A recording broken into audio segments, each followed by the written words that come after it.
Assalamualaikum warahmatullahi wabarakatuh. Alhamdulillah nahmaduhu wa nasta'inuhu wa nastaghfiruh wa na'udzu billahi min shururi anfusina wa min sayyiati a'malina. May yahdihillahu fala mudilla lahu wa may yudlil fala hadiya lahu. Ashhadu an la ilaha illallah wahdahu la syarika lahu wa ashhadu anna Muhammadan 'abduhu wa rasuluh. Allahumma salli wa sallim ala Muhammad wa ala alihi wa sahbihi ajma'in. Amma ba'd. Yang dimuliakan sahabat saya Profesor Dr. Basri Ibrahim, hadirin hadirat, mukminin dan mukminat yang dirahmati oleh Allah Subhanahu wa taala sekalian. Di sini kami diberikan 3 slot. Slot yang pertama sebagai pendahuluan, iaitu saya kena bercerita tentang pensyariatan Ramadan satu kerahmatan. Bila kita sebut tentang rahmat, Allah Subhanahu wa taala menyebutkan di dalam sebuah hadis qudsi. Allah mengatakan, inna rahmati sabaqat ghadabi. Sesungguhnya rahmat aku mendahului kemurkaanku. Allah Azza wa Jalla di dalam Al-Quran menceritakan tentang adanya dosa dan adanya pahala. Allah Azza wa Jalla juga di dalam Al-Quran menceritakan tentang adanya syurga dan adanya neraka. Tetapi walaupun penceritaan di dalam Al-Quran itu terkandung 2 bahagian ataupun dua perkara, syurga dan neraka, dosa dan pahala, mukmin dan orang jahat, mukmin dan fajir, tetapi Allah Azza wa Jalla menetapkan di dalam hadis qudsi yang saya baca tadi, inna rahmati sabaqat ghadabi. Sesungguhnya rahmat aku mendahului kemurkaanku. Bahkan di dalam salat Allah wajibkan orang-orang mukmin ni 17 rakaat yang kita wajib buat, mesti buat. Yang mana dalam 17 rakaat itu terdapat satu ayat yang wajib dibaca oleh semua. Dia ada 7 ayat, tapi dalam salah satu ayat tu kita baca Ar-Rahmanir Rahim. Allah yang Ar-Rahman dan Allah yang Ar-Rahim. Wajib baca. Siapa yang skip ayat ni, dia kata tak nak baca lah. Dia baca Fatihah, Alhamdulillahi Rabbil Alamin, dia skip Ar-Rahmanir Rahim, terus kepada Maliki Yaumiddin, salatnya jadi tak sah. Salatnya perlu diulang kerana Ar-Rahmanir Rahim merupakan salah satu ayat yang wajib dibaca di dalam salat kita. Dan salat wajib itu ada 17 rakaat. 17 kali kita duk baca ayat ni. Walaupun mungkin kadang-kadang kita tak berapa nak menghayati maknanya, tapi paling tidak kita baca. Cuma lepas ni kita kena hayati. Allah yang bersifat Ar-Rahman dan Allah yang bersifat Ar-Rahim. Cuma ulama berbeza pendapat sikit tentang makna Ar-Rahman dan Ar-Rahim. Yang masyhur, Ar-Rahman yang Allah Azza wa Jalla itu, sifat Ar-Rahman ialah rahmat Allah yang merangkumi keseluruhan makhluknya. Sama ada makhluknya itu beriman ataupun tidak, Allah tetap memberikan pelbagai kurniaan kepada manusia, kepada jin, kepada haiwan. Walaupun kadang-kadang manusia itu tidak saleh kepada Allah, Allah tetap memberikan kurnia, keselesaan dan nikmat hidup di dalam dunia ni. Tapi bila sebut Ar-Rahim, Ar-Rahim maknanya rahmat Allah hanya kepada hamba-Nya yang mukmin, yang taat kepada Dia. Hadirin mukminin yang dirahmati oleh Allah Subhanahu wa taala sekalian, Ramadan diambil daripada perkataan Ar-Ramda menurut sebahagian ulama. Ar-Ramda bermaksud pasir yang panas. Pasir yang panas. Kenapa Ramadan itu dipanggil sebagai diambil daripada perkataan pasir yang panas? Menurut ulama, kerana sifat Ramadan itu membakar dosa hamba. Oleh kerana itulah pensyariatan Ramadan ini merupakan satu rahmat. Kenapa? Kerana Allah Azza wa Jalla meletakkan di dalam bulan Ramadan ini beberapa keistimewaan. Seperti mana yang tuan-tuan dan puan-puan tahu. Yang pertama, Allah Ta'ala pilih bulan Ramadan ini sebagai bulan turunnya Quran. Syahrul Ramadan alladhi unzila fihi al-Quran hudan linnas wa mayyinatin minal huda wal furqan. Bulan Ramadan itu diturunkan padanya Quran sebagai hidayah bagi manusia dan mengandungi keterangan-keterangan yang menerangkan tentang hidayah tersebut dan keterangan-keterangan yang membezakan di antara hak dan batil. Bila kita kata Quran turun dalam bulan Ramadan, Quran itu sendiri merupakan satu kurnia yang besar kepada manusia.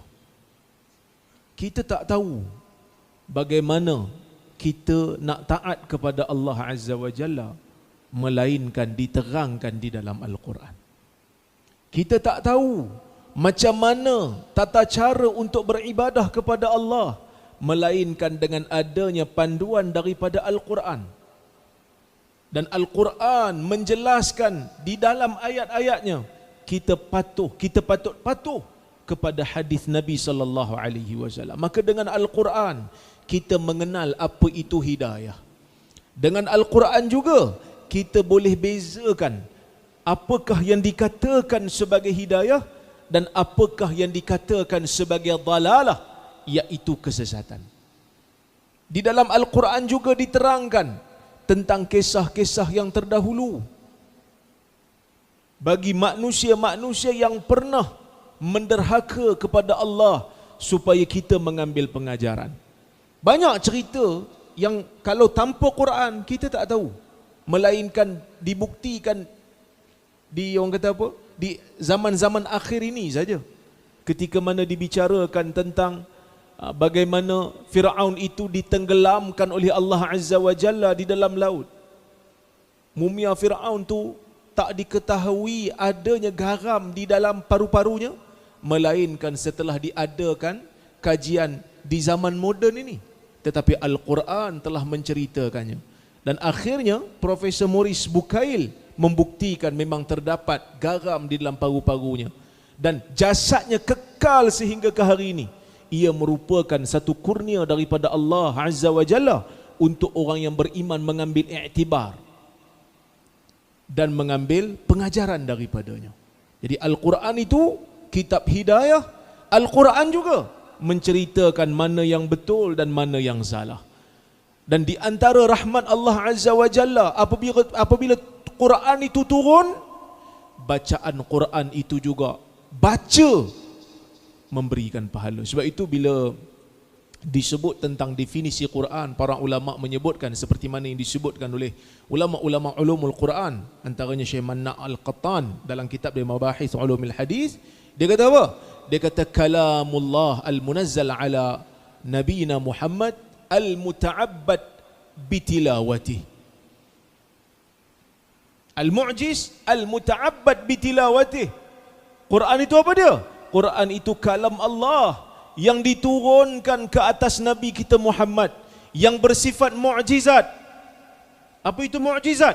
Yang melemahkan orang lain untuk mencabarnya. Quran cabar kita. Orang yang tak beriman di zaman itu juga, orang yang tak beriman di zaman Nabi juga, Quran cabar. Kalau kamu tak percaya, bawakan satu surah yang sama macam Quran. Sampai sekarang cabaran itu still terbuka, tapi tidak ada yang boleh menandinginya. Kemudian dikatakan al-muta'abbad bitilawatih. Orang yang bertilawah Al-Quran itu dikira beribadat dengan lafaz-lafaz yang dibaca. Lafaz-lafaz Quran yang kita baca dianggap sebagai ibadah. Seperti mana dalam hadis Nabi sallallahu alaihi wasallam yang masyhur, Nabi kata, "Man qara'a harfan min kitabillah falahu hasanah wal hasanatu bi'ashri amsalha.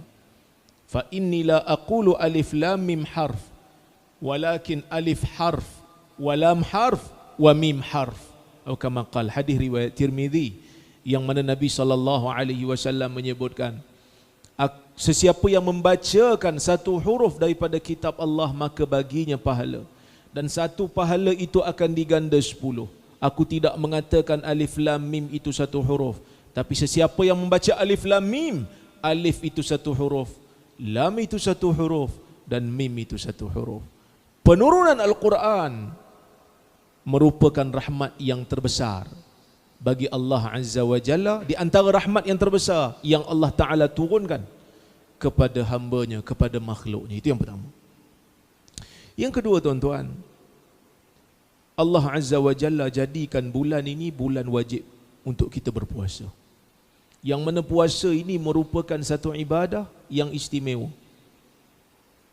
Dalam kuliah yang lepas, di tempat lain saya sebutkan, Allah Azza wa Jalla berfirman dalam sebuah hadis qudsi riwayat Muslim, yang mana Allah menyebutkan, kullu amal ibni Adam lahu illa as-saum ataupun illa as-siyam fa innahu li wa ana ajzi bih.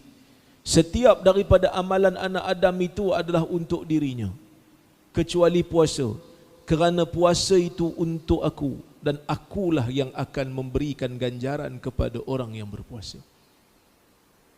Al-Imam Ibn Rajab Al-Hambali dalam kitab di Lataiful Ma'arif menceritakan bahawasanya puasa ini bila Allah Ta'ala kata untuk dia, kerana puasa ini sukar untuk dimasukkan perasaan riak, kerana ia tidak ada perbuatan yang terzahir. Puasa ni hanya sekadar menahan lapar dan dahaga. Kalau orang tu puasa sunat, orang tak tahu dia puasa sunat, melainkan dia bagi tahu kat orang, barulah orang tahu. Susah nak masuk riak. Kalau salat ni orang nampak kita buat apa. Jadi Allah Azza wa Jalla pilih bulan ni untuk kita wajib berpuasa. Setiap daripada kita yang tidak ada keuzuran wajib untuk berpuasa. Dan puasa yang kita laksanakan ini, kata Allah, akulah yang akan memberikan ganjaran kepada orang yang berpuasa. Maksudnya apa? Maksudnya kalau Allah beri, kalau Allah yang orang kata apa, tentukan pahala bagi orang yang berpuasa, kata Ibn Rajab, perhitungan Allah, ketentuan Allah dalam menetapkan pahala tidak ada skema baginya. Kalau tadi Nabi SAW sebut al-hasanatu bi'ashri amthaliha, satu pahala akan diganda 10. Dalam riwayat yang lain disebutkan ila 700 dhi'fin, mungkin ke 700 kali ganda. Tapi bila Allah Azza wa Jalla yang berikan kurniaan Allah Azza wa Jalla itu tidak terhitung banyaknya. Oleh kerana itulah Allah Ta'ala menyandarkan puasa ni pada zatnya yang agung. Fa innahu li, kata Allah, sesungguhnya puasa itu untuk aku.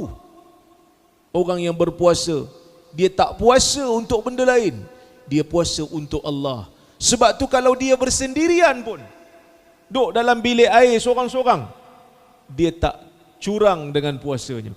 Dia tak minum air sembunyi-sembunyi, kerana dia tahu walaupun orang tak perasan, walaupun tak ada orang dalam bilik air itu, Allah Azza wa Jalla tetap melihat apa yang dia lakukan, tetap melihat apa yang dia laksanakan. Itu yang kedua. Puasa memberikan pahala yang berlipat kali ganda. Dan di dalam puasa itu pun kita boleh dapat lagi sunnah yang pelbagai. Lewatkan sahur juga merupakan perkara yang sunnah. Awalkan berbuka. Awal buka ni bukan maksud bila masuk asar kita buka. Dia kata kita kan disunatkan awal berbuka, Ustaz. Tak. Awal berbuka ni maksudnya bila masuk maghrib jangan tangguh.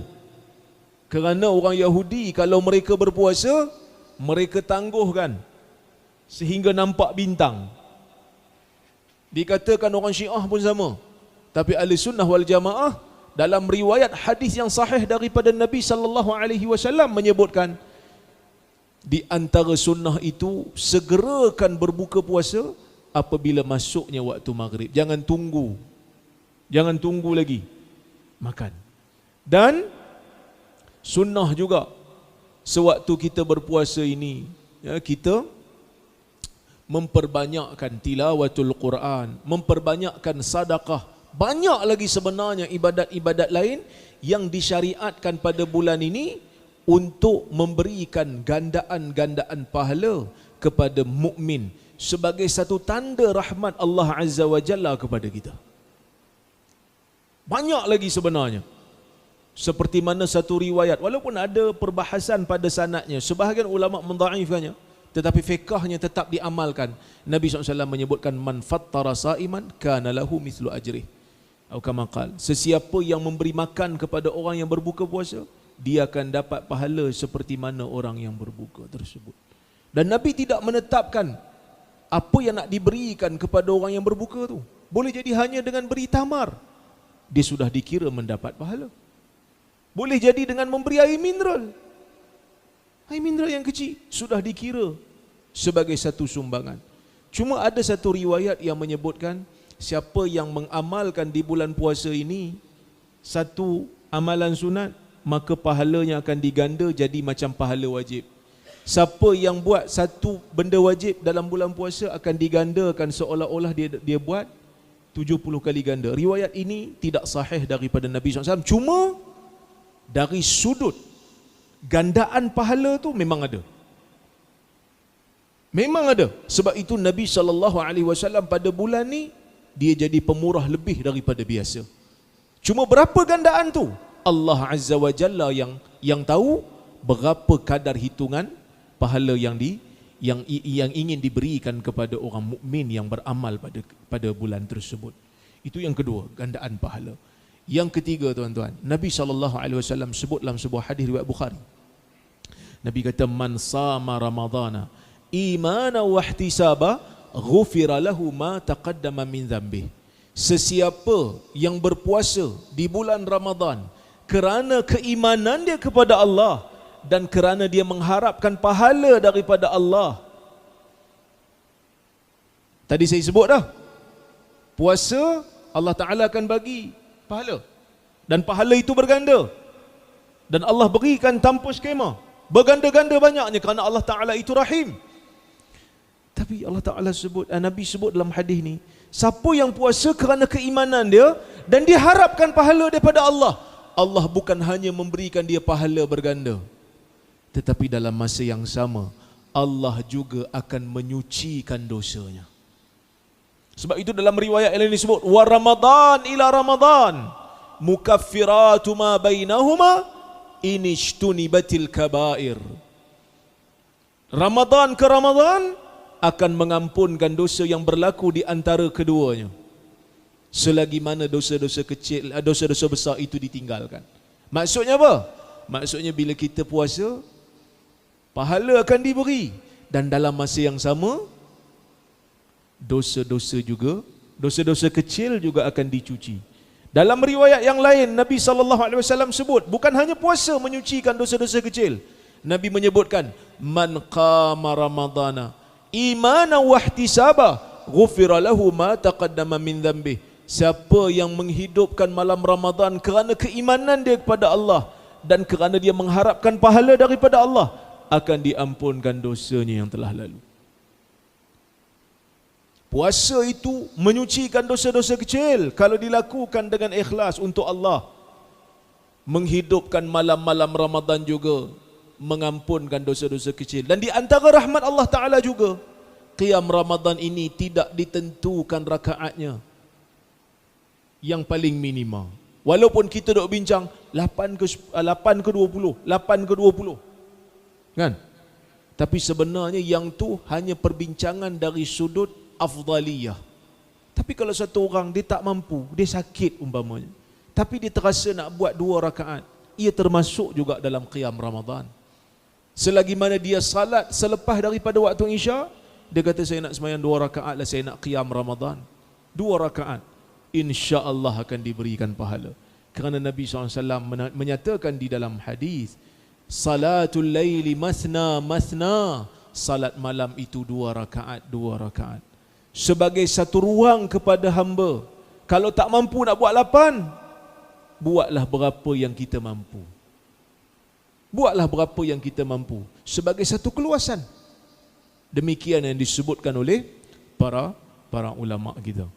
Kemudian tuan-tuan, di antara yang rahmat yang terbesar juga, Allah Ta'ala berikan satu malam yang lebih baik daripada 1000 bulan, iaitulah malam Al-Qadar, malam diturunkan Quran daripada Lauh Mahfuz ke langit dunia. Inna anzalnahu fi lailatul qadr. Wa ma adraka ma lailatul qadr. Lailatul qadri khairum min alfi syahr. Kami turunkan ia, yakni Al-Quran, pada malam Al-Qadar. Apakah yang kamu tahu tentang Al-Qadar itu? Malam Al-Qadar itu. Malam Al-Qadar itu lebih baik daripada 1000 bulan. Tahun ni pegawai kerajaan dapat 700 bonus. Betul ya tuan-tuan? Mana pegawai kerajaan? Dapat 700. Yang pencen dapat apa no? Ha? Pencen apa? 350 yang pencen. Prof. Basri dia tak pencen lagi, tapi dia tahu tentang orang pencen. Prihatin. Kan? Alhamdulillah, kami di KUIPS pun kita bagi kaki tangan RM700 bonus ikut kerajaan. Kan? Duk cari jugalah duit-duit ni kan. Nak bagi staff happy. Sebab kami buat iftar baru-baru ni, iftar perdana. Bila buka sesi soal jawab, dia tanya yang tu dulu. Dia kata kaki tangan kerajaan dapat 700. Kami dapat apa? Kita belum umum lagi, saja nak bagi surprise. Belum bagi surprise, dia tanya dulu dah. Sebab dia nak raya. Begitu berharapnya kaki tangan ni kepada bonus. Kan? Semalam saya duk sembang dengan satu orang pegawai kerajaan juga, kami duk iktikaf semalam kat masjid. Masjid Alwi.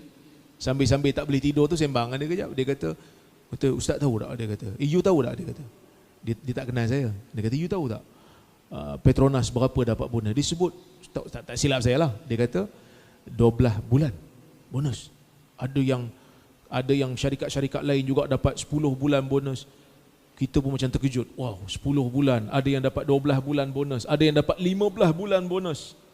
Kita bila dengar terbeliak biji mata. 12 bulan bonus dah macam kerja setahun. Saya tak tahulah betul ke tak, dia ceritalah. Kan? Dia cerita, saya tak tahu. Jadi saya dengar je lah. Saya kata, dah macam setahun kerja bonus. Dia kata, ya. Masya Allah. Terfikir saya. Bonus ni, untuk kerajaan manusia, bonus berubah-ubah. Tahun sebelum ni, mungkin 500. Tahun ni dapat 700, seronok sikit. Tahun depan mungkin turun. Kan? Yang kerja GLC mungkin tahun ni dapat 12 bulan, tahun depan dapat 10 bulan. Bonus manusia tak tentu. Kadang-kadang tak dapat langsung. Ekonomi tak bagus, tak dapat langsung. Tapi Allah Azza wa Jalla, kerajaan Allah memberikan bonus kepada hamba-Nya. Tak pernah miss. Satu malam punya ibadat sama macam 1000 bulan. Lebih, bukan sama, lebih daripada 1000 bulan, lebih daripada 83 tahun. Maksudnya kalau kita doa pada malam tu, sama macam kita doa lebih daripada 83 tahun. Semalam saya pergi jumpa dengan student waktu malam lah kan. Dia kata, "Syekh, boleh tak gambar tak?" Dia kata kat saya. Boleh. Budak Indonesia, budak Kuwait lah. So dia pun tak gambar. Dia kata, "Syekh, kalau malam ni malam Lailatul Qadar, kita telah dikira seolah-olah telah menangkap gambar lebih daripada 83 tahun dengan gambar yang sama." Saya senyum lah, terfikir betul juga. Bayangkan begitu besarnya rahmat Allah. Setiap tahun tak pernah miss. Setiap tahun tak pernah kata, "Okey, tahun ni oleh kerana bajet kurang, Lailatul Qadar tak ada." Pernah dengar? Tak ada. Setiap tahun 10 malam yang terakhir akan disediakan untuk orang yang rajin, untuk orang yang konsisten. Malam tu kalau ibadah lebih baik daripada 1000 bulan. Walaupun pada malam tu kita beribadat dan kita tak nampak pun tanda, kita tak tahu pun malam tu malam Al-Qadar, tak jadi syarat. Selagi mana kita ibadat dan malam tu malam Al-Qadar, kita akan diberikan pahala ibadah lebih baik daripada 1000 bulan. Itulah serba sedikit yang boleh saya ceritakan tentang Ramadan merupakan rahmat daripada Allah Azza wa Jalla. Wallahu alam. Kita bagi ruang pada Prof. Basri pula. Bismillahirrahmanirrahim. Assalamualaikum warahmatullahi wabarakatuh. Alhamdulillahi rabbil alamin wa bihi nasta'in ala umuri dunya waddin. Wa salawatullah wa salamuhu ala nabiyyina al-karim wa ala alihi wa sahbihi ajma'in, amma ba'd. Yang dihormati Profesor Dr. Zaimi selaku Rektor KUIP, Tuan Iman, Tuan Bilal, para ulama, para ustaz, pendakwah muslimat, tuan-tuan puan-puan yang dirahmati Allah sekalian. Ada tanggapan setengah masyarakat apabila kita bersungguh beribadah pada bulan Ramadan ini dan tidak bersungguh beribadah pada bulan bukan Ramadan, maka kita dianggap seolah-olah menyembah Ramadan. Ada istilah-istilah seperti itulah, dan kalau kita baca dalam artikel-artikel dalam bahasa Arab dan juga kita mendengar ceramah-ceramah yang diulas oleh beberapa orang ulama, melihat kepada kesungguhan cara kita beribadah ataupun kesungguhan setengah orang kita dalam beribadah pada bulan Ramadan, seolah-olah menggambarkan kita ni menyembah Ramadan. Dia menggunakan istilah itu. Pada saya lah secara peribadi, saya tidak setuju menggunakan istilah itu kepada orang-orang yang mengejar kelebihan Ramadan ini, sehingga tahap kita menggunakan perkataan menyembah Ramadan. Kita tak sembah Allah tapi sembah Ramadan, dan menggambarkan bersungguhnya kita mencari Ramadan, seolah-olah keluar satu istilah sembah Ramadan. Istilah ni saya dah dengar lama, dah lebih kurang 10 tahun lepas lah, dan bukan dikemukakan oleh sebagian orang. Bagi saya tidak wajar kita guna perkataan menyembah Ramadan, kerana apa yang jelas bila kita rujuk dalam hadis-hadis, Nabi suruh kita bersungguh dalam mencari Lailatul Qadar, bersungguh dalam ibadah. Antara dalam hadis riwayat Bukhari dan lain-lain tadi, man qama ramadhana imanan wa ihtisaban ghufira lahu ma taqaddama min dhanbi. Siapa yang mendirikan Ramadan dengan penuh keimanan. Dengan penuh keimanan itu maknanya kerana Allah Taala dan mengharapkan keampunan, maka diampunkan dosa-dosa yang terdahulu. Jadi hadis ini dia ada beberapa perkara nak diutarakan. Pertama sekali, kita mendirikan Ramadan. Imanan itu keikhlasan kerana Allah, bukan kerana manusia. Kemudian disebut selepas itu wahtisaban, mengharapkan ganjaran daripada Allah Ta'ala. Kalau kita tengok pada Al-Imam Syatibi, dan Imam Syatibi dia menggariskan, dalam kita buat ibadah ni dia ada dua maqasid, dia ada dua objektif. Kita panggil objektif lah, maqasid. Dia panggil al-maqasid al-asliyah, satu lagi dia panggil al-maqasid at-tabi'ah. Maqasid asliyah, kita laksanakan Ramadan ini, macam-macam ibadah kita buat ni, dengan solat tarawihnya, solat fardunya, dengan bersedekahnya, dengan berpuasa pada siang harinya dan sebagainya, maka kita lakukan itu, tuan-tuan, dipanggil kerana Allah, kerana itu ibadah. Maka ibadah itu adalah dipanggil objektif utama dalam kita beribadah, kerana Allah Ta'ala. Dia panggil maqasid asliyah. Yang kedua dipanggil maqasid tabi'ah. Maqasid tabi'ah ni objektif nombor 2. Maka objektif nombor 2, kita mendirikan Ramadan ataupun kita melakukan qiyam Ramadan adalah untuk mendapatkan ganjaran daripada Allah Ta'ala. Dalam hadis tu, dia tidak meletakkan ganjaran tu nombor 1, ya, kerana Allah tu nombor 2. Tak, kerana Allah tu nombor 1, ganjaran nombor 2. Ya. Jadi bila kita menjalani ibadah puasa, tuan-tuan, kita lakukan pertama kerana Allah. Sebab Allah Ta'ala kata, wa ma khalaqtul jinna wal insa illa liya'budun. Aku tidak ciptakan jin dan manusia melainkan supaya mereka beribadah kepadaku. Jadi objektif utama kita buat apa-apa ibadah adalah apa-apa amalan kita buat kerana itu adalah ibadah dan itu adalah kewajipan kita. Itu yang pertama. Yang kedua, walaupun kita buat satu amalan dengan tujuan ibadah, tuan, itu adalah objektif utama. Kita nak juga supaya tubuh badan kita sihat.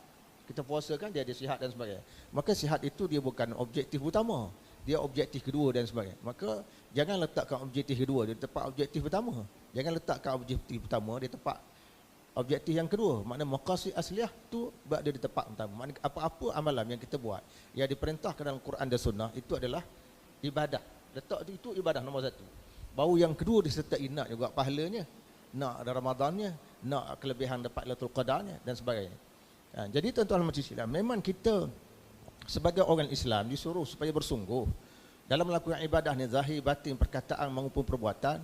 Kita dituntut buat ibadah secara bersungguh, sama ada pada bulan Ramadan atau bukan bulan Ramadan. Maka tidak timbul soal kita jadi hamba Ramadan, kita bukan hamba bulan lain. Tak, kita kena bersungguh. Sehingga kan dalam hadis Muslim disebut, dia katakan Nabi iza sa'ala salasan wa iza da'a salasan wa iza sa'ala salasan. Nabi ni nak bersungguh dari segi berdoa, tuan-tuan. Cuba tuan-tuan tengok dari segi cara Nabi berdoa.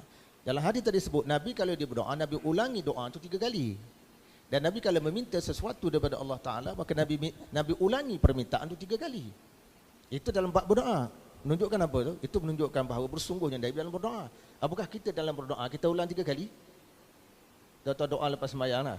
Ada kalimat-kalimat tertentu tuan-tuan nak fokus. Apakah kita ulang 3 kali? Siapa yang lebih bersungguh dalam melakukan amalan? Nabi lah sallallahu alaihi wasallam. Termasuk di antara bersedekah. Nabi bersungguh bersedekah. Bulan lain pun Nabi bersedekah. Bulan Ramadan diibaratkan bagaikan angin kencan. Apa hubungan sedekah tu dengan angin kencan? Angin kencan menghilangkan bumbung rumah. Itu kerja angin kencan. Tapi Nabi ibaratkan nak ceritanya maknanya begitu cepatnya dalam bersedekah pada masyarakat diibaratkan angin kencan. Kita pula tuan-tuan dalam bersedekah, apakah kita angin kencang ke apa ke benda? Nak banding itu nak tunjuk kepada kita bersungguhnya dalam melakukan ibadah. Lepas itu Nabi suruh kita mencari Ramadan itu pada 10 akhir. 10 akhir dan ada kata sekarang orang duduk pertikai 10 akhir itu pula balang-balang ganjil. Agak sukar untuk nak menilai balang ganjil itu sebab tuan-tuan kalau Malaysia ni kita kata start 21 kan. Mungkin negara lain dia puasa 20 ataupun 22 kan. Jadi kalau kita nak menentukan Lailatul Qadar dari sudut logik akal dan aspek itu agak susah lah. Jadi senang kita ikut formula tu. Carilah 10 akhir. Kalau pakai tetap je malam mestinya malam 27 walaupun kita tak nafi ada ulama yang berpendapat begitu. Ada 27, ada 25 dan sebagainya lah. Jadi kalau kita tetap 10 akhir senang. Kalau kita fokus aja malam lain tak payah ibadat lah. Kita fokus 27 aja. 27 kita adalah 26 di Kuwait. Macam mana tu? Orang Kuwait masih 26, kita dah 27. Sebagai contohnya lah. Tapi poin penting yang saya nak sebut tuan-tuan adalah kesungguhan dalam beribadah itu sendiri. Kesungguhan. Dalam berbuka puasa pun bersungguh. Kita menjalani ibadah puasa. Bermula daripada waktu sahur. Nabi suruh lewatkan sahur. Bukan lewatkan sahur selepas orang azan baru sahur. Kan? Lewatkan sahur. Kemudian apabila tiba waktu berbuka, disuruh segera. Itu satu bentuk kesungguhan dalam menjalani ibadah puasa. Sebab tu setakat ni belum ada lagi orang yang mati meninggal gara-gara berpuasa. Tak ada tuan-tuan kita tengok lalu dekat ni, dekat pauh ni bergelimpangan mayat di situ. Atas pokok ada, bawah kursi ada, atas kereta ni apa semua ni gara-gara berpuasa. Tidak pernah kita dengar. Jadi saya nak sebutkan di sini tuan-tuan. Kesungguhan kita di dalam menjalani ibadah puasa ataupun apa-apa ibadah dalam Ramadan ini satu benda yang dituntut. Cuma yang jadi masalah sikit ialah kesungguhan. Kadang-kadang setengah kita ni bersungguh dalam bulan Ramadan saja, bulan Ramadan tidak bersungguh. Itu sepatutnya bulan Ramadan bersungguh gaya bulan Ramadan. Bulan tidak Ramadan bersungguh gaya bulan tidak Ramadan. Karena kepahala tu dia semua ada pada tiap bulan, semua ada. Kecuali bulan Ramadan dia lebih sikit. Lebih sikit sehingga kan paling kurang sembahyang Isyak berjamaah dan sembahyang subuh berjamaah tuan-tuan. Orang yang menunaikan solat Isyak berjamaah, subuh berjamaah, dia dikatakan menghidupkan sepenuh malam. Dan maka logik akal kata siapa yang menunaikan solat Isyak berjamaah dan solat subuh berjamaah, insya-Allah dia akan mendapat Lailatul Qadar itu. Cuma bahagian mana, sebesar mana dia dapat Lailatul Qadar tidak diketahui. Tapi ikut logik akalnya, apabila dia telah menghidupkan seluruh malam, maka dah dapat sebahagian. Betapa pula kalau dia berusaha dengan doa, dengan qiyam dan sebagainya. Jadi di situ saya nak ceritakan tuan-tuan, kesungguhan yang perlu kita buat. Dan Ramadan ni dia mengajar kita banyak aspek ibadah yang perlu kita buat bersungguh. Solat fardunya bersungguh, solat sunatnya bersungguh. Tuan-tuan tengoknya tiap-tiap Ramadan ni kita perhatikan di mana-mana masjid sampai 10 saf, sampai 15 saf. Sungguh je kita dalam mengejar sunat-sunat. Bermakna selepas ni bila berakhir Ramadan, kita juga mesti bersungguhlah dalam mengamalkan sunat. Dan tidak ada istilah di kalangan masyarakat Melayu kita, sunat je. Kalau kita tanya setengah orang, siapa tak buat sembahyang sunat selepas fardu ni, sembahyang zuhur dan sebagainya? Dia kata, ini sunat je. Ulama-ulama fiqh dulu tuan-tuan meletakkan sunat ni apa? Bila konsep sunat ni? Sunatnya ulama dulu tak buat apabila mereka bertemu dengan benda wajib. Atau mereka menghadapi masa yang sempit. Maka mereka tak buat yang sunat tu. Kita ni masa luah, sunat pun tak buat juga. Jadi kita tak faham konsep sunat tu. Ulama dulu bincang sunat dari aspek kalau mereka bertemu dengan benda yang wajib. Ataupun masa pelaksanaan sunat tu terlalu sempit, mereka tak ada ruang nak buat yang sunat. Kita hari ni masa nak buat sunat tu banyak, tapi kita tak buat juga. Atas alasan apa? Kita gunakan satu istilah sunat je. Maka bila sunat je kita kehilangan. Sedangkan orang yang meninggal Ya, orang yang meninggal dunia, ya, dalam sebuah hadis menyebut orang yang meninggal dunia ni, kalau dia dapat hidup semula, dia dapat menunaikan solat sunat 2 rakaat, itu sudah bahagia untuknya mengatasi langit dan bumi. Dia boleh menunaikan solat sunat 2 rakaat. Jadi kesimpulannya tuan-tuan majlis, saya nak katakan perlunya bersungguh itu bukan saja pada bulan Ramadan, bulan lain-lain juga perlu bersungguh, kerana kita sebenarnya bukan ada kaitan dengan hamba Ramadan, kita sebenarnya hamba Allah. Maka bila kita hamba Allah, Allah Ta'ala suruh hidupkan Ramadan cara dia, kita hidup Ramadan cara dia. Allah Ta'ala suruh hidupkan bulan-bulan lain cara dia, kita hidup bulan-bulan lain cara dia. Itulah saya nak sebutkan tuan-tuan. Maka kesimpulan saya katakan tadi, tidak wajarlah, saya tidak setujulah dengan istilah, dengan perkataan yang mengatakan hamba Ramadan dan sebagainya. Cuma kita guna bahasa lebih lembut. Ada setengah orang bersungguh pada bulan Ramadan tapi tidak bersungguh pada bulan bukan Ramadan. Ini bukan sifat orang yang benar-benar bertakwa pada Allah Subhanahu Wa Taala.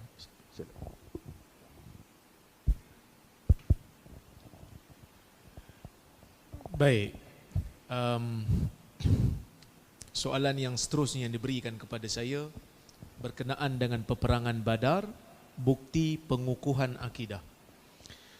Tuan-tuan dan puan-puan yang dirahmati oleh Allah Subhanahu Wa Taala sekalian, peperangan Badar merupakan di antara peperangan yang awal yang dihadiri oleh Nabi sallallahu alaihi wasallam selepas daripada hijrah. Kita semua tahu sebelum daripada hijrah tidak disyariatkan lagi peperangan, walaupun pada ketika itu ada sahabat yang diseksa.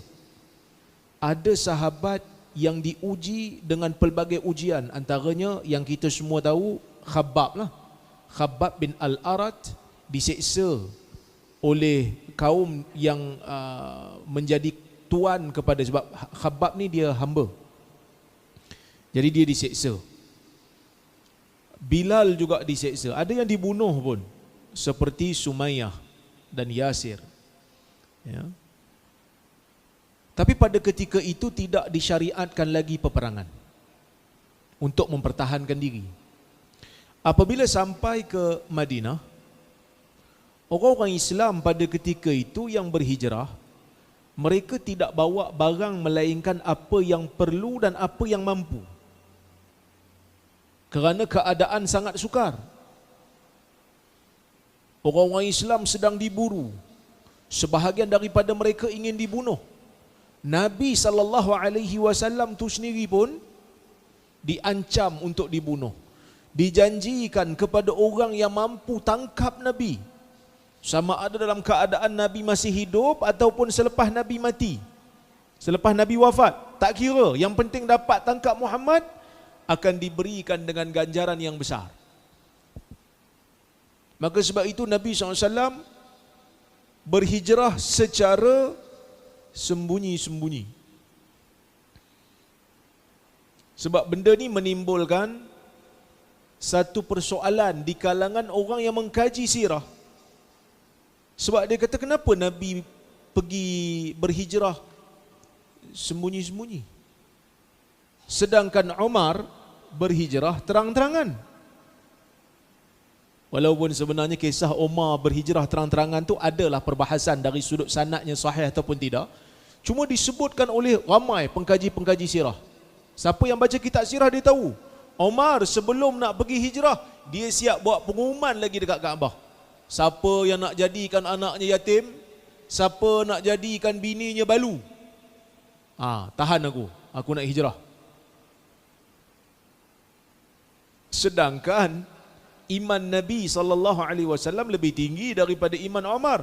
Kenapa Nabi pergi dalam keadaan sembunyi-sembunyi, Umar pergi dalam keadaan terang-terang? Tuan-tuan agak-agak boleh jawab? Persoalan ini muncul. Tetapi Dr. Muhammad Sa'id Ramadan Al-Buti rahimahullah telah menjawabnya dengan dia berkata, bukan kerana Nabi takut. Nabi tak takut. Sebab tu waktu dalam gua, Abu Bakar kan ketakutan ketika mana duduk dalam gua Sur tu. Dalam gua Sur tu, ketika mana orang Quraisy duduk dekat pintu gua, kan Abu Bakar kata, "Lau ra'a ahaduhum ila qadamaihi la absarana." Ya Rasulullah, kalaulah salah seorang daripada mereka tengok kaki dia sendiri, dia mesti nampak kita kat bawah ni. Nabi SAW menenangkan Abu Bakar, "Wahai Abu Bakar, yang kamu sangka kita berdua, Allah Azza wa Jalla ada sebagai yang ketiga di antara kita ni."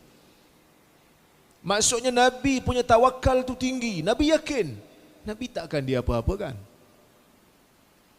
Bahkan Allah Ta'ala turunkan ayat, "Wallahu ya'asimuka minan nas." Allah akan memelihara kamu daripada bahaya manusia, wahai Muhammad. Nabi tak kena tawan, Nabi tak kena bunuh. Keyakinan Nabi tinggi. Cuma Nabi ni Nabi. Dia bukan Umar, dia Nabi. Dia adalah Nabi yang menjadi ikutan oleh semua manusia yang ada, yang beriman dengan dia pada masa itu. Yang kuat pun jadikan dia ikutan, yang lemah pun jadikan dia sebagai panduan. Umar menjadikan Nabi sebagai contoh dia. Khabbab juga menjadikan Nabi sebagai contoh dia. Dan kita kena tahu, perlombaan sahabat ni, apa yang Nabi buat, mereka nak ikut. Selagi mampu, mereka akan ikut Nabi SAW. Apa yang Nabi buat, mereka akan ikut, mereka akan follow. Kalau Nabi pergi dakwah, pergi hijrah secara terang-terangan, takut-takut nanti orang yang tak mampu pun akan ikut cara yang sama dan akan membahayakan nyawa dia. Maka sebab tu Nabi buat sembunyi, nak bagi ruang besar kepada orang yang tak mampu untuk hijrah macam Umar. Pergilah sembunyi, kerana Nabi kita pun sama begitu juga. Bukan kerana Nabi kita penakut. Jadi bila Nabi sampai dekat Madinah, orang-orang yang sampai dekat Madinah tu, dia orang berhijrah, dia orang bawa keperluan yang penting, yang mereka perlu dan yang mereka mampu. Adalah harta-harta yang ditinggalkan di Mekah. Harta-harta yang ditinggalkan di Mekah ni dirampah oleh orang-orang Quraisy. Dirampah, diambil pada masa tu. Jadi ketika mana di Madinah, Nabi SAW dengar satu berita sampai, Abu Sufyan yang pada masa tu belum Islam. Abu Sufyan ni masuk Islam tapi lambat lagi. Kita baru bincang awal-awal hijrah. Abu Sufyan ni masuk Islam masa pembukaan kota Mekah. Lambat lagi lah. Jadi masa ni Abu Sufyan belum Islam. Dia bawa kekayaan hasil daripada perniagaan harta Quraisy di Syam. Syam ni utara Madinah, Madinah tengah-tengah, Mekah kat bawah. Jadi Madinah tengah-tengah. Jadi bila siapa nak balik daripada Syam ke Mekah, dia mesti lalu kawasan yang berhampiran dengan Madinah. Nabi dapat berita Abu Sufyan nak lalu. Jadi Nabi pun bagi tahu pada para sahabat, siapa nak ambil kekayaan yang ada pada Abu Sufyan, boleh ambil. Jadi tak semua berminat. Sebab asal bukan Nabi nak pergi perang pun. Asalnya bukan Nabi nak pergi perang. Asalnya Nabi SAW nak macam kita kata ambush. Dalam istilah sirah ni, ulama bezakan di antara ghazwah dengan sariyah. Ghazwah ni perang, battle, dan Nabi terlibat. Satu lagi sariyah. Sariyah ni kumpulan-kumpulan kecil yang di ambush mana-mana rombongan-rombongan lain. Biasanya Nabi tak pergi. Nabi akan hantar Khalid, Nabi hantar Usama, kadang-kadang Nabi hantar Abu Ubaidah dalam Sariyatul Khabat. Nabi hantar sahabat-sahabat itu untuk ambush satu-satu kumpulan. So asalnya macam itulah, Nabi nak pergi dengan para sahabat, nak pergi ambil kekayaan tu sebagai timbal balas kerana harta mereka telah diambil oleh Quraisy secara tanpa izin.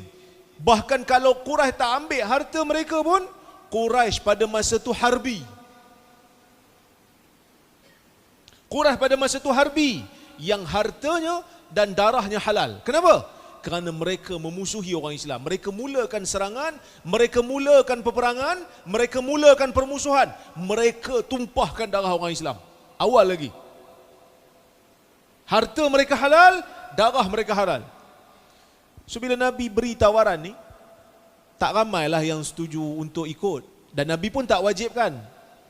Siapa nak ikut, ikut. Siapa tak nak ikut pun tak apa. Jadi 300 lebih orang setuju. Cuma para ulama berbeza pendapat bilangan yang sebenar. Ada yang kata 313, ada yang kata 319.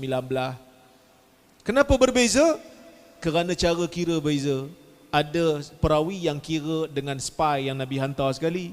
Ada yang kira Uthman sekali walaupun dia tak terlibat. Kerana ada uzur. Dan isterinya sakit. Jadi ada perbezaan cara kita. Tapi tak ada masalah lah. Kerana nombor ni bukan penting sangat. Melainkan kalau nombor tu ada kaitan dengan nisab ataupun kaitan dengan ibadat. Yang ni bukan. Ini hanya fakta sejarah, maklumat sejarah sahaja.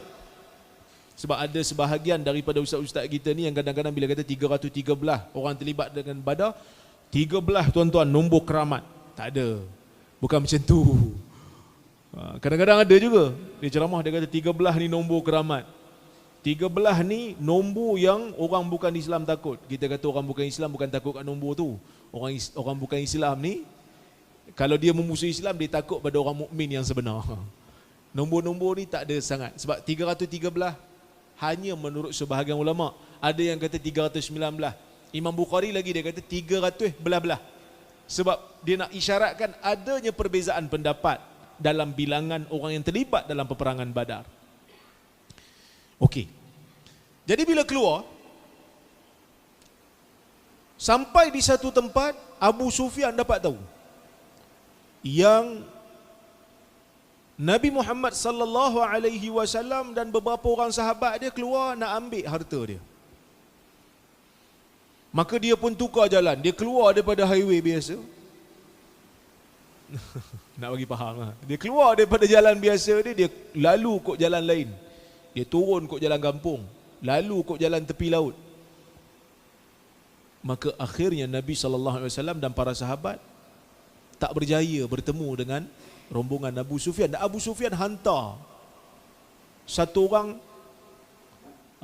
namanya Damdam bin Amr untuk minta bantuan kepada Abu Jahal untuk selamatkan. Sebab Abu Sufyan pun tak tahu, mungkin dia tak selamat walaupun dia dah tukar jalan. Mungkin dia tak selamat. Jadi bila orang yang utusan yang dihantar ni bagi tahu dekat Abu Jahal, maka Abu Jahal pun terus kumpulkan orang.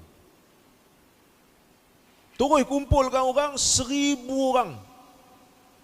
Lengkap dengan senjata, lengkap dengan kelengkapan, siap bawa artis-artis lagi. Bersama untuk keluar perang dengan orang Islam pada ketika itu. Sebab apa? Sebab dia orang memang cari point. Macam mana aku nak lenyapkan ajaran Nabi Muhammad sallallahu alaihi wasallam ni.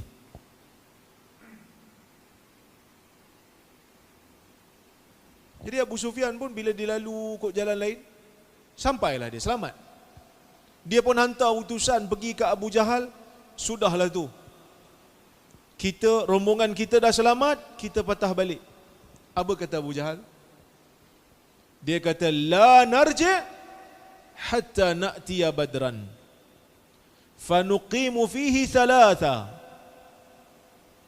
nanharul jazur wa nasqil khamar wa tughanni alaina alqainat hatta yasma'a bina al-arab fala yazaluna yahabunana.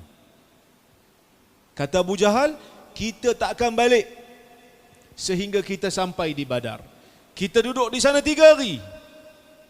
Kita kena sampai dekat Badar sehingga kita duduk di sana 3 hari. Sepanjang 3 hari kita akan sembelih binatang untuk makan, kita akan tuang arak-arak, kita akan biarkan artis-artis kita menyanyi supaya Arab seluruh semenanjung Arab ni dengar cerita kita dekat Badar dan mereka sentiasa akan takut dengan kita.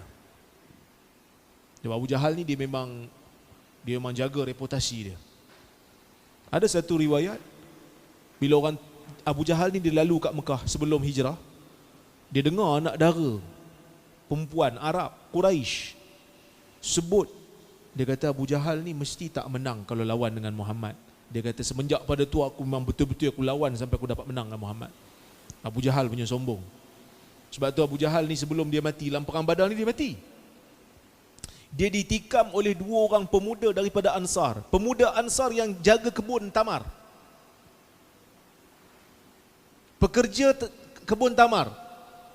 Dia tu pemimpin besar. Kena tikam dengan puak Ansar. Sebab zaman dulu tuan-tuan, orang Mekah ni kira macam traders, businessman. Orang Madinah ni macam petani. Bukan macam petani, memang petani kan? Jadi macam kalau businessman yang mempunyai kuasa politik, yang mempunyai kekayaan, tiba-tiba kena tikam dengan satu orang yang kerja dekat kebun sawit. Kerja dia petik sawit je kan, kena tikam. Dia jadi macam satu benda yang mengaibkan lah bagi dia orang. Jadi sebab itu masa dia kena tikam tu, masa nyawa-nyawa ikan tu, Abdullah bin Mas'ud datang tengok dia. Tu dia kata, tak ada ke orang lain yang boleh tikam aku yang hebat sikit, biar aku mati di tangan orang yang hebat. Sehingga kan Ibn Mas'ud akhirnya selesaikan dia, bawa kepala dia pergi jumpa Nabi SAW. Nabi sebut, hadha Fir'aun hadhil ummah. Inilah Fir'aun bagi umat ni. Kenapa? Kerana sombong. Fir'aun tu sombong. Fir'aun bagi umat ini, kata Nabi SAW, adalah Abu Jahal. Jadi dia kata, kita tak akan balik lah, kita duduk sini 3 hari. Biar Arab dengar, Arab takut dengan kita. Arab akan hormati kita kerana kita Quraisy. Jangan tunduk dengan Muhammad dan konco-konconya. Nabi SAW akhirnya dapat tahu. Nabi diberitahu yang Quraisy, rombongan Quraisy yang membawa kekayaan tu dah tak ada dah, dah selamat dah. Tiba-tiba terpaksa berdepan dengan tentera 1000 orang yang lengkap bersenjata. Yang 300 ni asal tadi nak perang ke asal tadi nak ambush rombongan kekayaan je? Asal bukan nak perang pun, asal nak ambush je. 300 orang bawa kelengkapan pun ala kadar, nak tempur dengan 1000 orang yang memang lengkap bersenjata. Agak-agak atas kertas siapa menang? Agak-agak lah. Dari sudut persediaan mental pun, orang Islam pada awalnya tak apa cukup lah. Sebab tu Nabi SAW minta pandangan sahabat dia. Nabi kata, asyiru ilayya ayyuhan nas. Wahai manusia, berikan pandangan kepadaku. Sesungguhnya Allah Azza wa Jal telah mentakdirkan kita untuk berperang.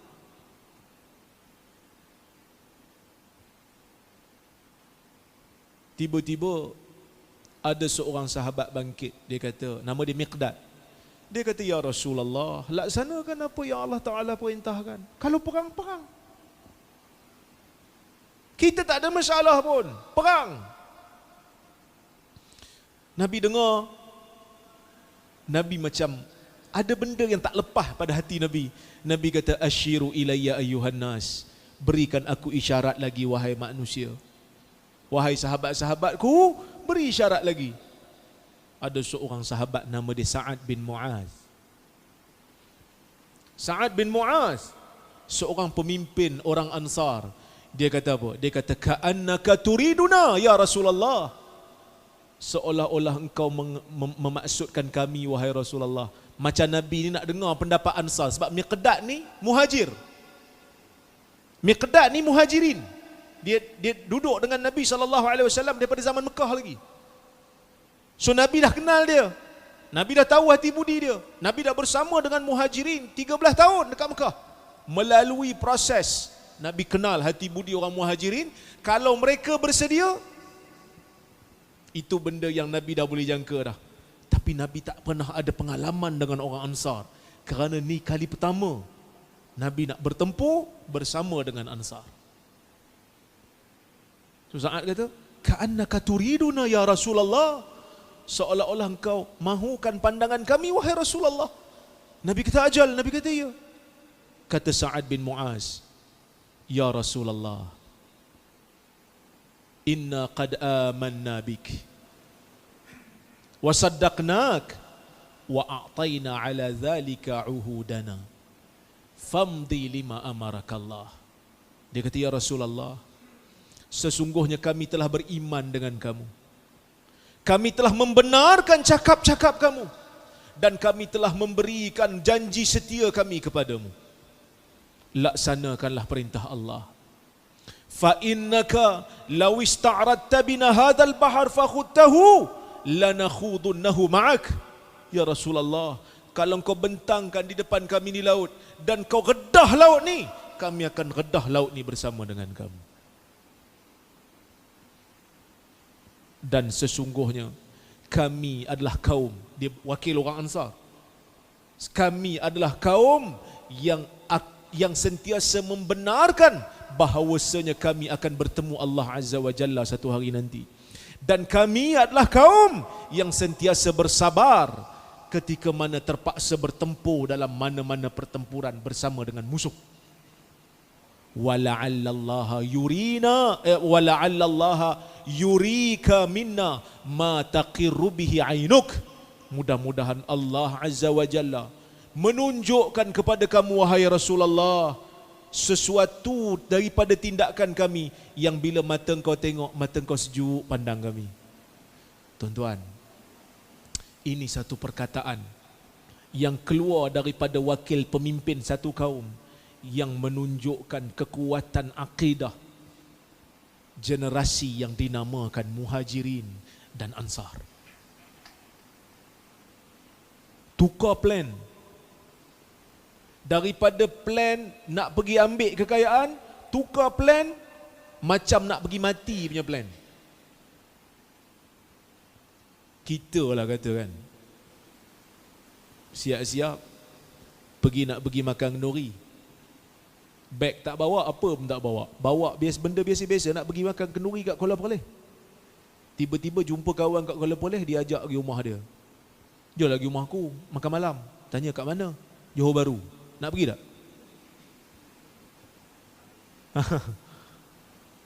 Jom lagi makan rumah aku makan malam. Kita tanya, kat mana? JB. Kita kata nanti sekejap, nak telefon mem dulu. Banyak benda yang nak disiapkan.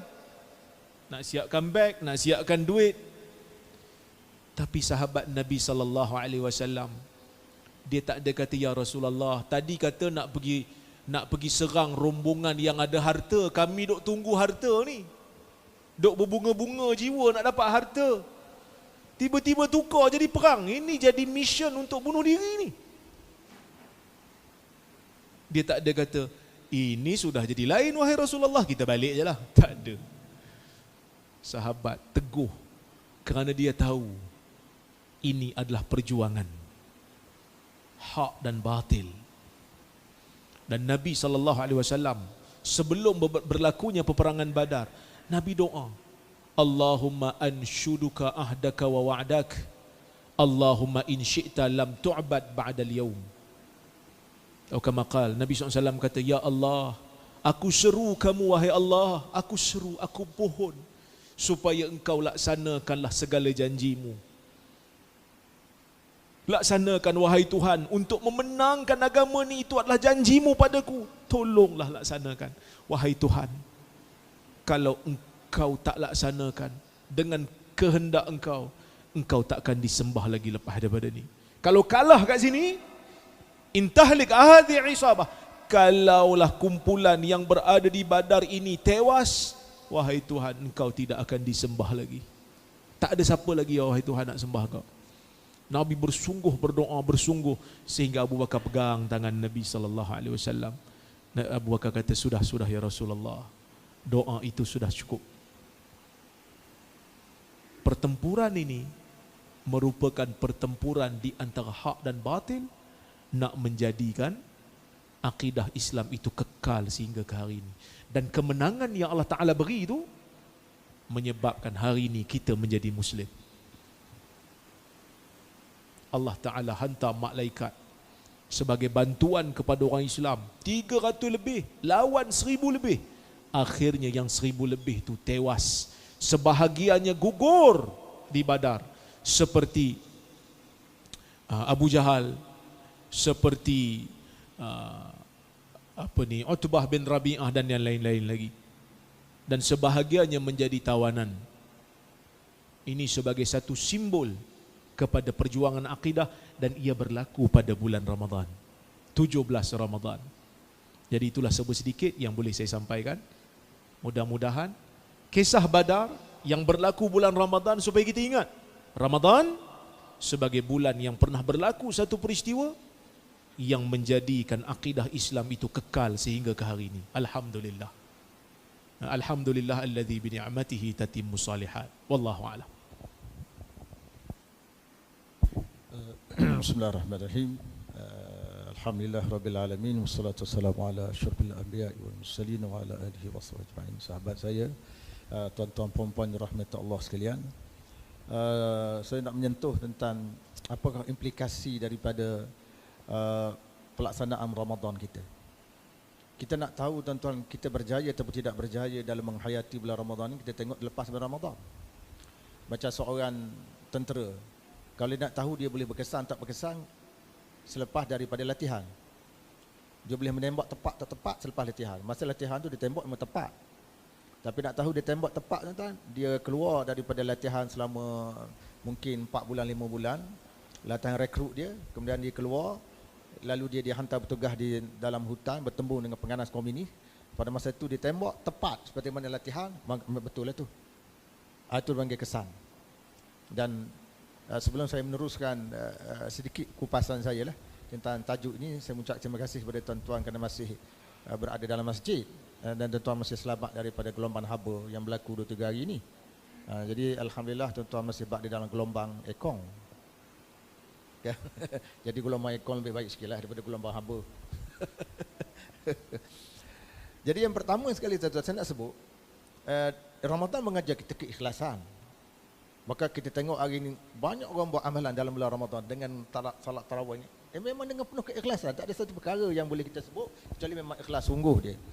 Maka keikhlasan itu kita tunjuk selepas bulan Ramadan. Antara bentuk keikhlasan atau contohnya Ramadan ini dia suruh kita menderma. Kadang-kadang dalam hidup kita ni tuan, menderma 1 dinar ataupun 10 ringgit dia lebih besar daripada menderma 1000 ringgit. Macam mana boleh jadi begitu? Sebab dalam sebuah hadis menyebutkan bagaimana orang yang berderma 1 dinar tu dia lebih baik daripada orang derma dengan jumlah lebih besar. Pasal apa? Pasal dia hanya ada 2 dinar. Dia hanya 2 dinar. Dia perlukan 2 dinar tu. Tapi dia belanjakan, dia sedekahkan 1 dinar, dia guna 1 dinar. Maka nilai sangat besar. Orang yang sedekah tuan-tuan dengan 1000 dinar ke, ataupun orang sedekah dengan 10,000 ringgit Malaysia ke, tetapi dia masih ada dalam akaun dia 2 juta. Orang kampung sedekah tuan-tuan, dia hanya hasil dia dapat saya katakan RM20 satu hari. Dia sedekah RM10. Dia simpan RM10. Hartawan sedekah satu hari RM1000. Tapi dalam simpanan dia masih ada RM1 juta. Mana nilai paling besar? Orang kampung tu dia anggap besar. Sebab itu keikhlasan kita nilai tuan-tuan dari sudut ganjaran yang diberikan, dari sudut kesungguhan, dari sudut sabarnya kita, dari sudut kesanggupan kita buat benda tu. Macam tuan-tuan dalam majlis ini, kalau tuan-tuan tengok kami, saya dengan Prof. Uzaimi berceramah di sini, kalau tuan-tuan nilai dari segi apa yang nak diceramahkan, hadis-hadis dikemukakan, cerita dikemukakan, walaupun masa tu bagi 3 jam sekali, tuan-tuan akan rasa seperti 10 minit. Sebab tuan-tuan tengok sedapnya isi kandungan tu, seronoknya isi kandungan tu, bagusnya isi kandungan tu. Tapi kalau tuan-tuan tengok dari segi masa, sekejap tuan-tuan tengok jam, tuan-tuan tengok jam, lama benar dia bercakap. Dia seorang bercakap. Aku sikit pula tadi. Ya, sebab tuan-tuan melihat kepada masa. Tapi kalau tuan-tuan melihat kepada isi kandungan yang diutarakan, 3 jam kami berceramah pun tuan-tuan kata relax, tak ada apa, tak ada apa. Lama benar. Baru ke 8 balik, dah, baru sekejap, baru rasa 10 minit. Sebab kita rasa benda tu, itulah keikhlasan kita. Kita akan merasa benda tu yang makan masa lama dia akan jadi makan masa sekejap. Jadi benda yang agak payah kita nak sedekah tadi, dia akan jadi mudah sebab keikhlasan. Sebab tu tuan bayangkan, jadi Prof kita sudah cerita tentang perkembangan berlaku di kota Madinah. Ketika mana Masjid Madinah tu dibina tuan-tuan, dia punya atapnya apa? Atap Masjid Madinah tu bukankah daripada daun-daun kurma? Ya. Cuba tuan-tuan bayangkan pada hari ini Masjid Guring ni, atap dia daun kurma. Ada orang datang tak? Masjid Guring ni, atap dia daun kurma, batang dia batang kurma. Ada orang datang tak? Saya rasa tak ada orang datang sebab ni masjid ke apa benda ni? Di pondok ke apa ni? Mesti orang kampung akan bercakap, ni masjid ke apa ni? Tahu tak? Sebab apa? Sebab kita tidak bina atas keikhlasan, kita bina atas fizikal benda tu. Jadi kita tengok ini bukan sebuah masjid, ini tidak layak diisytiharkan sebagai sebuah masjid. Panggil dia punya engineer terkemuka, engineer kata ini bukan masjid. Ini pondok-pondok, budak-budak. Tapi para sahabat dengan penuh keikhlasan, Masjid Madinah tu disebutlah masjidun ussisa ala taqwa. Masjid yang diasaskan dasar ketakwaan. Berkembang sampai zaman sekarang. Kalau tuan pergi ke Syankit, tak ada Syankit tu Mauritania. Ada lagi kawasan-kawasan penempatan awang tengah-tengah padang pasir dan ada dia punya masjid dia tak rupa masjid. Dia tengok masjid, masjid ke apa ke benda ni? Macam tempat bakar kayu harang je. Tetapi keikhlasan itu penting tu tak? Keikhlasan tak kira lah. Disebut masjid, maka kita datang. Disebut bersedekah, maka kita buat. Dan kita tidak menilai setengah orang, bukan saya tak layak sedekah. Saya gaji baru ada 400. Dapat bonus baru 700, tak layak sedekah. Orang sedekah ni yang dapat tu 12 bulan macam Prof kata tadi. Dapat dah 12 bulan setahun. Dia yang berhak sedekah. Kami tak payah. Kami sedekah pun tak tengok pun. Kami sedekah 350, paling kurang 50 je kami bagi. Tak, nilai itu tinggi di sisi Allah Subhanahu Wa Taala. Sedekah tu akan dikembang. Itu keikhlasan. Kita beribadah kerana Allah, bukan ibadah melihat pada apa orang kata. Kalau tuan-tuan ibadah pada lihat apa orang kata, memang tuan-tuan tidak akan ibadah. Kami penceramah, saya sendiri 30 tahun lebih. Saya tu Prof Zaimil pun lebih kurang sama tuan-tuan. Menghadapi cabaran dalam berceramah ni. Saya menulis buku pun menghadapi cabaran. Kita berforum perdana menghadapi cabaran. Orang kata macam-macam, orang tuduh macam-macam tuan-tuan. Orang label macam-macam. Kalau kita nak tengok pada label-label orang ni tuan-tuan, orang tuduh-tuduh memang tak ceramah dah, tak ceramah dah. Memang tak ceramah. Sekali orang kata je kita balik terus. Makan ondel-ondel kat rumah cukup, selesai. Yang itu sebab apa? Sebab itulah saya kata keikhlasan itu penting. Keikhlasan itu yang pertama. Jadi nak tahu kita berjaya tak berjaya, tengok ikhlas. Yang kedua, Ramadan mengajar kita ikut sunnah. Masa buka puasa kan makan kurma dulu, baca bismillah. Benda tu kena amalkan terus lepas pada bulan Ramadan. Kita buat ataupun tidak. Buah kurma kita makan tak bulan bukan Ramadan. Budaya Melayu kita, bulan bukan Ramadan, kurma tak makan. Yang kita makan bulan Ramadan saja sebab ni sunnah. Sunnah Nabi sepatutnya berjalan seterusnya. Bukan berhenti setakat bulan Ramadan tu saja. Jadi kita Ramadan kita fokus. Lepas Ramadan tak payahlah. Ataupun nak buka je makan kurma. Tak buka tak makan kurma. Tak. Nabi makan kurma bulan Ramadan ke bulan bukan Ramadan? Ramadan pun Nabi makan, bukan Ramadan pun makan. Kalau betul nak ikut sunnah, maka sunnah tu perlu. Kemudian pada masa kita sambut hari raya dia, tuan-tuan, datanglah sembahyang hari raya. Ada setengahnya datang sembahyang hari raya, imam dah takbir rakaat pertama, dia baru sampai dengan motosikal. Dia tengok imam takbir rakaat pertama, dia pusing, dia pecuk laju-laju balik. Ikut sunnah apa ke mana? Ini ikut pecuk. Dia tak reti, dia tak faham cara menunaikan solat hari raya tu. Dia kata dah lepas satu rakaat aku nak buat macam mana? Aku nak sambung, aku nak apa, dia tak faham. Jadi dia pecuk. Kadang-kadang ni dia tak naik tu, dia duduk, dia tunggu sampai orang habis sembahyang, dia pun dengar khutbah. Jadi bila balik, isteri dia kata sembahyang sunat hari raya bang. Sembahyang sunat hari raya memang sedap betul. Tu imam baca tadi. Padahal dia tak sembahyang pun, dia duduk keluar. Jadi mana sunnah itu berlaku? Dan yang pelik tuan-tuan, hari raya kan Nabi jalan masuk satu jalan lain dan balik jalan lain, pergi ke masjid itu untuk berjumpa selama mungkin orang Islam. Kita hari ini tuan-tuan, ikut sunnah kita apa tuan-tuan? Dia pelih kurang sikitlah. Kalau tempat-tempat lain macam di Felda, Felda ni tuan-tuan 2-3 hari menjelang hari raya, letupan berlaku begitu ketara, letupan berlaku seperti berlaku perang Ukraine dan Rusia. Kan kita tak tahu kedung-kedang. Sampai pukul 12 tu tak berhenti lagi letupan. Serangan komunis, serangan penggana komunis. Dan pihak pasukan keselamatan mempertahankan mati-mati yang kampung tu, komunis serang menggunakan helikopter. Allah, tak boleh telinga kita berasa nak tuli tuan-tuan. Di setengah di Felda lah. Tapi saya duduk di Belih ni dekat setahun, saya dengar tak adalah berlaku letupan sekali-sekala. Ada berlaku. Nak ceritanya budaya main mercung ni budaya Nabi ajar ke? Oleh kerana Prof Zami ada kat dia, kita tanya, ada tak satu teks hadis tentang mercum? Tak ada lah. Saya tiya ala nas zamanun yastakhdimuna mercun. Ada? Mana ada? Akan datang suatu zaman manusia akan menggunakan mercum pada malam hari raya. Ada? Mana ada tuan-tuan? Kita ikut budaya bukan Islam. Itu bukan budaya kita. Budaya kita kan bertakbir. Mohon maaf antara satu sama lain, itu budaya orang Melayu. Yang ketiga tuan-tuan, oleh kerana masa agak terbatas, yang ketiga Dia panggil ibadah kemasyarakatan. Dalam bulan puasa kita digesa supaya bersedekah walaupun dalam bentuk beri minum segelas air untuk orang berbuka. Maka bulan tidak puasa pun kita kena perbanyakkan sedekah. Sedekah ni boleh berlaku dalam bentuk paling kurang tuan-tuan dengan nasihat. Nasihat yang kita bagi tuan-tuan, nak bagi duit tak ada, bagi nasihat itu sudah dapat sedekah. Dapat pahala sedekah. Maka benda tu kena buat. Itulah ni antara kesan-kesan kita berjaya ataupun tidak berjaya. Tuan-tuan boleh tengok hari Ramadan kita diwarnai tuan-tuan. Satu Syawal diwarnai oleh apa? Takbir yang. Lepas takbir apa? Lagu raya. Kalau tak ada lagu raya, tidak ada lagu lenang perantau, kita tidak merasai suasana hari raya tu orang panggil. Tak ada lagu tu jeng duduk rumah tu duduk gini, lagu tak ada. Jadi maknanya kita diwarnai oleh lagu raya. Bukan kita diwarnai oleh takbir raya. Jadi tak ada lagu raya, tak ada radio, tak ada radio. Jadi lagu raya tidak dapat didendangkan.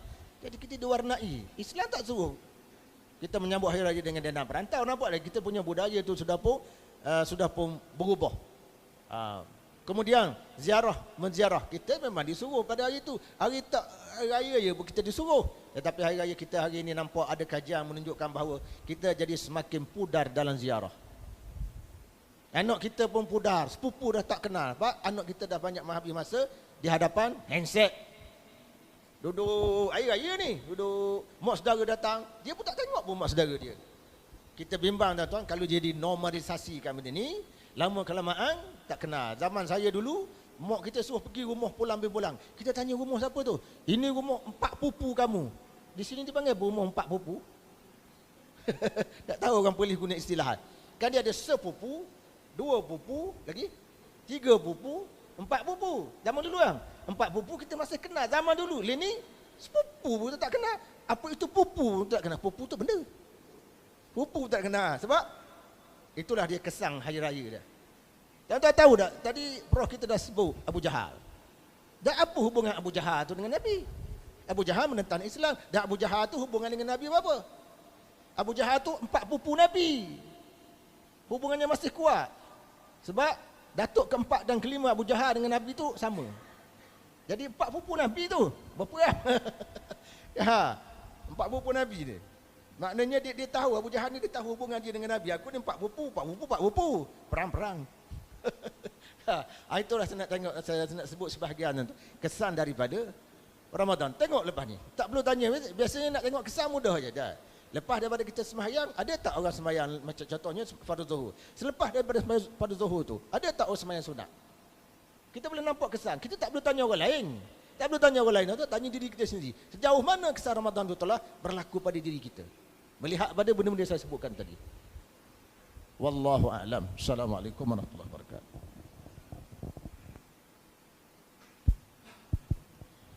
Okey, alhamdulillah, kita dah sampai di penghujung.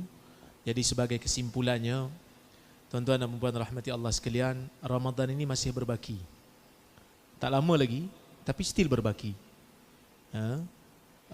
Ia merupakan satu peluang untuk kita sama-sama, saya dan juga kita semua, sama-sama untuk teruskan usaha sehingga ke akhir bersungguh-sungguh untuk menghidupkan Ramadan ini dengan ketaatan kepada Allah Subhanahu Wa Taala. Tadi saya pagi-pagi saya terima satu mesej daripada seorang sahabat. Dia kata, Ustaz, saya nak taja 2 orang pelajar KUIPS buat master dekat KUIPS. You pilih 2 orang. Dia dah masuk duit dah pun ke akaun KUIPS. Nak bagi tahunya ada manusia yang orang kata apa? Masih lagi berusaha untuk melakukan kebaikan di hujung-hujung Ramadan. Jadi kita sama kena ambil semangat yang sama. Walaupun ada orang kata, semalam saya rasa semalam lah Lailatul Qadar. Para ulama menceritakan, kalau seseorang itu dia rasa malam semalam tu Al-Qadar, malam semalam tu Lailatul Qadar, dia tak digalakkan untuk cerita pada orang lain. Dia tak digalakkan cerita. Walaupun dia rasa macam sebab tanda malam Al-Qadar ni, esok pagi itu matahari timbul malap. Dia tak bersinar kuat. Dalam hadis Muslim. Dan itulah satu-satunya tanda yang sahih yang disepakati. tanda malam walaupun dia berlaku siang. Sebab seolah-olah Tuhan nak bagi tahu siapa yang tak bersungguh semalam, pagi ni keluar tanda, maka terlepaslah kelebihan tu, kan? Maka terlepaslah kelebihan tu. Kalau kita rasa macam semalam lah, kan? Kita tak payah bagi tahu orang ramai-ramai. Sebab apa? Sebab dia seolah-olah menutup ataupun mematikan semangat orang lain. Diam-diam sudah. Tapi sebenarnya tak ada siapa tahu dengan pasti, kan? Kalau dia kata, betul lah Ustaz semalam saya nampak pokok sujud. Pokok sujud, kan? Sejuk daripada biasa malam tu. Ada riwayat malam tu orang kata apa? Bintang-bintang pun tak apa nak keluar. Tapi itu tanda-tanda yang boleh jadi betul, boleh jadi Tuhan nak bagi pada satu orang dia nampak pokok sujud. Kita tak nafi lah, tapi Hamka sebut dalam tafsir dia. Kadang-kadang orang kata dia nampak benda tu keajaiban pada malam Al-Qadar tu, tapi dia kata itu bukanlah satu petanda yang pasti akan berlaku sepanjang tahun ataupun setiap tahun. Yang pastinya esoknya tu matahari terbit tak bersinar kuat. Tak payah beritahu orang, supaya semangat tu tetap ada pada semua orang, dan kita pun kekal bersemangat sampai ke akhir. Sebab itu Ibn Mas'ud pernah sebut, dia kata siapa yang menghidupkan malam setahun penuh, dia mesti dapat malam Lailatul Qadar tu. Setahun penuh, maksudnya dia nak bagi tahu bukan hanya sekadar bulan Ramadan je lah. Sepanjang tahun kena bersungguh, kan? Dan Nabi SAW pernah mengaminkan doa Jibril dalam sebuah hadis riwayat Ibn Khuzaimah, yang mana Jibril berdoa, Jibril kata, malang bagi orang yang dapat peluang untuk hidup dalam bulan Ramadan, raghima anfu 'abdin adraka Ramadan fansalakha minhu falam yughfar lahu. Dia dapat peluang hidup dalam bulan Ramadan, tapi bila Ramadan berlalu, bila Ramadan beredar, dia tak dapat keampunan. Orang macam ni, kata Jibril, malang. Maka Jibril kata dekat Nabi, qul amin, katakan wahai Muhammad, ya Allah mustajabkan doa untuk memalangkan hamba yang tak dapat keampunan ni. Maka Nabi SAW berkata amin. Maka rugi bagi orang yang tak dapat keampunan. Kita doa kepada Allah Subhanahu Wa Taala supaya Allah Azza wa Jalla ampunkan kita. Sebab itu Aisyah dalam hadis riwayat Tirmizi, dia tanya Nabi SAW bila dia bertemu dengan malam Al-Qadar, fama aqul ataupun fama ad'u, apa yang aku nak doa, apa yang aku nak sebut? Nabi kata, banyakkan doa, Allahumma innaka afu tuhibbul afwa fa'fu anni. Ya Allah, engkau maha pengampun, engkau sukakan pengampunan, maka ampunkanlah aku. Itulah ganjaran terbesar bagi seorang hamba bila dapat keampunan daripada Allah Azza wa Jalla. Jadi saya pun sebagai orang kata apa, Muslim, sebagai manusia biasa, mohon maaf jugalah pada tuan-tuan kalau ada terkasar bahasa, tersilap kata dalam majlis ini ataupun dalam majlis-majlis sebelum ini. Saya mohon maaf. Mudah-mudahan kita semua dikumpulkan oleh Allah Azza wa Jalla satu hari nanti di dalam syurga, insya-Allah. Jadi itu saja daripada saya. Aqulu qawli hadza wa astaghfirullahal azim li wa lakum. Wassalamualaikum warahmatullahi wabarakatuh. Assalamualaikum. Dan kesimpulan daripada saya pula tuan-tuan, ringkas je lah. Saya nak sebut pertama sekali apa yang dikupas oleh Al-Imam Ibn Qayyim dalam Majalis Salikin ni, iaitu kalau tuan-tuan nak selamat hidup, bahagia dunia dan akhirat, jangan tinggalkan 3 formula ini. Kata beliau lah dalam kupasan mengenai banyak nas Quran, maka beliau simpulkan, pertama dia kata nak hidup ni, pertama hiduplah kerana Allah. Yang kedua, hiduplah bersama Allah. Yang ketiga, hiduplah dengan Allah. Kalau tengok dari segi ibarat ni, kita rasa berat lah. Buat kerana Allah, hidup kerana Allah, kita faham lah. Hidup kerana Allah, masa setiap aktiviti masa kita hidup ni kita buat, mesti buat kerana Allah. Dan itu akan mengekalkan pahala kita sampai hari kiamat. Yang kedua, hiduplah bersama Allah. Hidup bersama Allah macam mana? Dia zat lain, kita zat lain. Hidup bersama Allah itu maknanya hiduplah bersama dengan syariat Allah. Ada landasan, maka kita akan selamat. Dan akhir sekali, hiduplah dengan Allah. Artinya dalam hidup kita ni, kita tidak akan lari daripada qada dan qadar Allah. Hari-hari kita gembira, hari-hari tertentu kita duka cita. Kita sabar dalam menghadapi duka cita, dan kita bersyukur dalam menghadapi kegembiraan. Inilah 3 formula yang dapat saya sebutkan pada pagi ini. Mudah-mudahan kita dapat amalkan dalam kehidupan kita untuk menjadikan kita insan yang bahagia dunia dan akhirat, dan kita tak perlu hilau pada orang lain datang. Tengok agama Allah depan kita, betul perjalanan kita ikut ray itu, insya-Allah kita akan selamat. Wallahu a'lam. Sekali lagi saya ambil kesempatan ini, tak raya lagi ni, tapi ambil kesempatan dulu. Selamat berpuasa, buat puasa dia lagi. Hari ni puasa lagi kan.